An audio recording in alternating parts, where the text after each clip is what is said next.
Manchester United 1, West Ham United 0. Our dream of the FA Cup has gone for another season. We will be waiting at least another year as we get knocked out in extra time. 1-0 to Manchester United. I'm very gutted to be going out of the FA Cup, but today was it just showed that we've got a lack of quality in certain areas and we've got little to no squad depth. Manchester United were bringing on Cavani. They were bringing on Bruno Fernandes. West Ham, we were bringing on Issa Diop for an injury. We were then bringing on Odubeku, 18-year-old, after Yarmolenko. And that was just the story of the game. David Moyes, we'll talk about David Moyes because I'm not going to go into a rant. I'm disappointed about some elements of our play today. And we'll start off with David Moyes because at the end of the day, he is the manager. Very surprised with his starting 11. I've got no issue with the way David Moyes wants to approach games in terms of he wants to sit deep, he wants to concede possession, but then it's all about quick transitions and exploiting the space of teams that try and attack us. And we knew that for large periods of this game that Manchester United are going to have more possession than West Ham. But what does that possession and players overloading the box mean? It means space. But in order to exploit that space, you need pace. And West Ham just did not have it in this game. We set up with a four at the back, three in midfield: Noble, Souček, Rice. But then we had four nows: Bowen and then Yarmolenko. Yarmolenko is not a striker. He doesn't have the ability, the characteristics that Antonio possesses, running into the channels, holding the ball up. You know, same with Fornals. Fornals is not a quick player. Bowen, whilst he is faster than the rest, he's not rapid in terms of Fredericks. So it's okay sitting back, but you need to have pace in order for it to work. And for me, this game, Ben Rama should have started. Fredericks should have started. And Bowen should have been put up top. That is what I would have done. Bowen up top, Fredericks on the right, Ben Rama on the left. Because then we would have seen a little bit more pace that may have asked Manchester United a little bit more questions in the first half. Because essentially the first half, West Ham were getting the ball and it showed similar patterns of the Fulham game. We get the ball, we lose the ball because we weren't very good in transition. And when it comes to sort of attacking space, we had no players that could attack space. So we were trying to pass it between ourselves and keep possession of the ball. But Manchester United were pressing us high up the field. We resulted to kicking the ball on. We'd lose turn over the ball. Manchester United would regain possession. He does, Fabianski makes a fantastic save. It was all Manchester United. To be fair, we did defend very well for large spells of this game. And I'm not criticising the players because the players put their, they left it out on the pitch today. You could see at the end of the game when, at the end of extra time, the players like Soufal, they're on the pitch, they're knackered. There's some of these players in this squad, are not being rotated, like Rice, like Souček. They left absolutely everything on the pitch today. But when it comes to Ogbonna getting injured, another possibly game-changing, defining moment in West Ham's season, we bring on Diop. He then gets injured. We then bring on Ben Johnson, who I thought was absolutely fantastic in the second half. We don't have the squad depth or the quality in order to push further in cup competitions, or try to at least, and then try and have a real go in the league. And obviously Antonio wasn't available today due to fatigue, and obviously I made a video regarding his injury update. I personally wanted to go for the FA Cup. I would have risked him tonight, but obviously he is injured, or he's that knackered that he could not participate in. He does make a couple of changes at half time. He brings off Bowen. He brings off Bowen. Yarmolenko's left on the pitch. He brings on Ryan Fredericks. He brings on Ben Johnson. Ben Johnson was fantastic in the minutes that he was on the pitch. He was driving with the ball. He was putting crosses in. He was playing neat interchanging passes.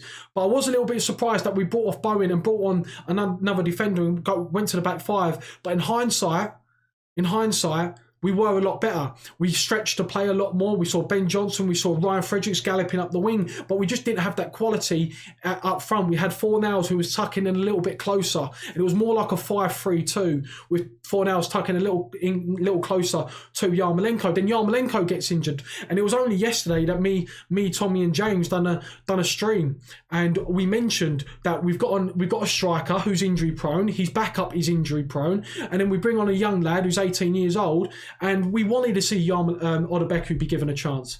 But today, and I'm not going to slander him because this guy is a young man, he's 18 years old. He's still got a lot of developing, especially in his physique. And whilst he did show a couple of elements of good touches and whatnot, in a large part, the duels that he was involved in, he lost. Even some duels that were probably in his favour, he lost because he's coming up against experienced international defenders who are built like absolute brick shithouses and are centre-backs.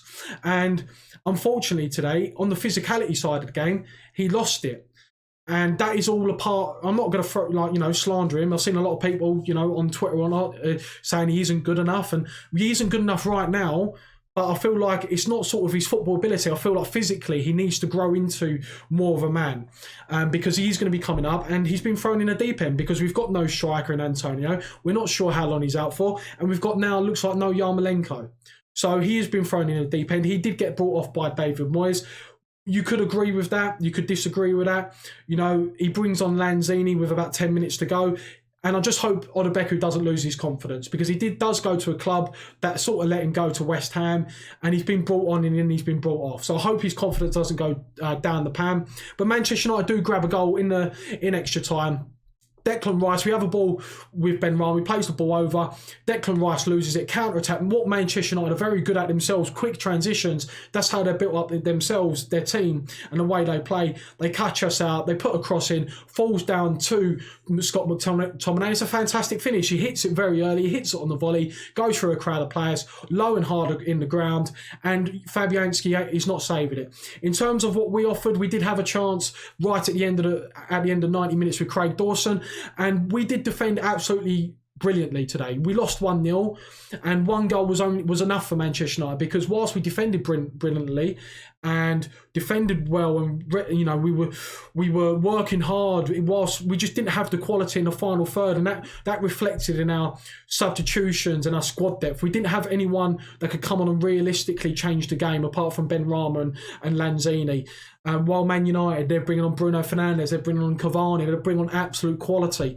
And unfortunately, it was just one of those. We defended very well. Dawson was absolutely fantastic in my opinion, but just in terms of what we offered, we didn't have anything going for us. And a lot of the boys were tired. A lot of the boys were tired leading up to the 120 minutes. I'm gutted because it is now, another year.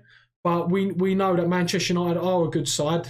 They're a decent side. And whilst I think in the first half, again, we may have given them a little bit too much respect in terms of maybe the team we put out. We should have gone with Ben Rama. We should have gone with Bowen up front. We should have gone with Fredericks. And we did look a lot better. And we got involved in the game more and shown what we were good at. But we just didn't impose ourselves on the game today in terms of on the ball. We were very good defensively and we were disciplined, but a lot of the guys are shattered. Souček, Rice absolutely shattered. Noble, someone who's hardly played any minutes for West Ham, has just been forced to play 120 minutes because we've got no one on the bench. Now, depending on how bad this Yarmolenko injury is and how injured and the severity of the injury to Antonio, we've only got Odebeku, and based off this game, you could see, him being 18, he needs to fill out a bit. He needs to grow into a man, and he's got plenty of years in front of him. But he's probably not ready for Premier League football right now in terms of his physicality. So West Ham, we probably now do have to go out and but go into the free agent market, buy Costa or buy Daniel Sturridge, and bring them into the club to give us an extra body in attack, because we can't rely on an 18-year-old to come up with the goods, because it's too much pressure on a young lad. 18 years of age, there's pressure as there is for any footballer, but being 18 and you're trying to learn the game, you're trying to understand and try and build combinations and partnerships and confidence, and to try and prove to yourself that you've got the capabilities of playing at a top level, you can't put all the pressure on him. He's someone that's supposed to play 10 minutes here, 15 minutes here when we're winning games comfortably or there's nothing to play for. So unfortunately, we're out of the FA Cup, guys. To be fair, there wasn't really much to say in terms of what we've done on the ball. We defended very well, like I said. There were some question marks over substitutions and the way we started the game and the team that he put out. We needed a lot more pace. And David Moyes, if I was reflecting on this, I would look at the starting 11. It's okay defending deep and trying to shut Man United out, but you've got to at least offer a threat in terms of space, in terms of pace, and trying to exploit the spaces that are left behind by Manchester United attacking. But guys, hit the subscribe button for more West Ham videos, and I'll catch you next time. See you later.